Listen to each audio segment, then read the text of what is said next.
Hello everyone, welcome back to my channel Mast Mariyam to our new vlog. তো এখন যাচ্ছি বন্ধুর গায়ে হলুদে। তো হ্যাঁ, তোমরা হয়তো ভাববে যে আমি কেন ভালোভাবে রেডি হইনি, কারণ আমাদের মুসলিমদের গায়ে হলুদ মানে হচ্ছে জোর কদমে শুধু রং মাখা। তো সেজন্য একটু হালকা পাতলাই রেডি হয়ে গিয়েছিলাম। তো আসা মাত্রই দেখলাম খুব সুন্দর সাজিয়েছি, ছানাপোনারা খুব মিষ্টিভাবে সেজেছে, আর আসা মাত্রই ননদ ভাবি সবার সঙ্গে ছবি তোলা তো স্টার্ট হয়ে গিয়েছিল। তো দেখতেই পাচ্ছ জায়গাটাকে কি সুন্দরভাবে সাজিয়ে একদম তেল হলুদের বাটি রেডি করে ওকে বসিয়ে দেওয়া হয়েছে। আমার এই বন্ধুকে হয়তো তোমরা আমার আগের ব্লগে দেখেছো, কারণ ওর আইব্রো ভাতের ভিডিও আমি তোমাদের সঙ্গে শেয়ার করেছিলাম।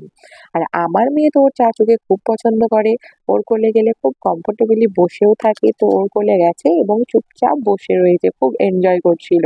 কিন্তু কি আর করা যাবে, অনুষ্ঠান তো ওকে তো নিয়ে নিতেই হলো।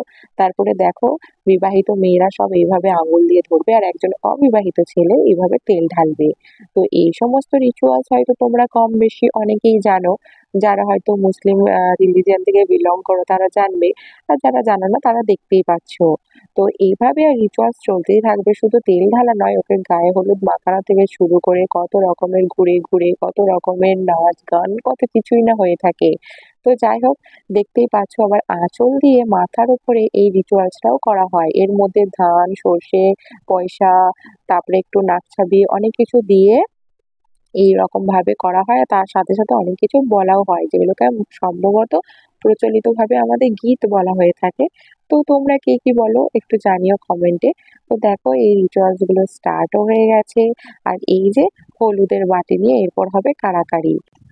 গরমটাও ছিল প্রচন্ড, তাই একটু সবাই মিলে ফ্যানের তলায় এসে বসলাম। তো মেয়ে তো একটু ছটফট করছিল বটেই, তারপরে ওর পিপি নিয়ে চললো ওকে ওইখানেই মজা করতে। কিন্তু ও তো যেতে কিছুতেই রাজি নয়।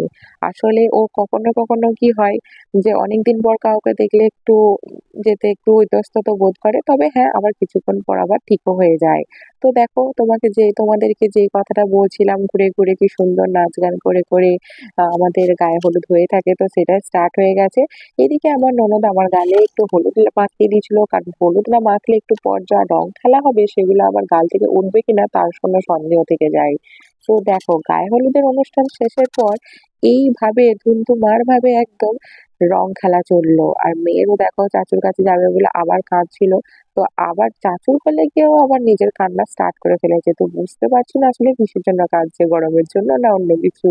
তো যাই হোক, এইদিকে তো রং একদম যাচ্ছে তাই ভাবে খেলা হয়েছে, যে যাকে পেরেছে রং মাখিয়েছে।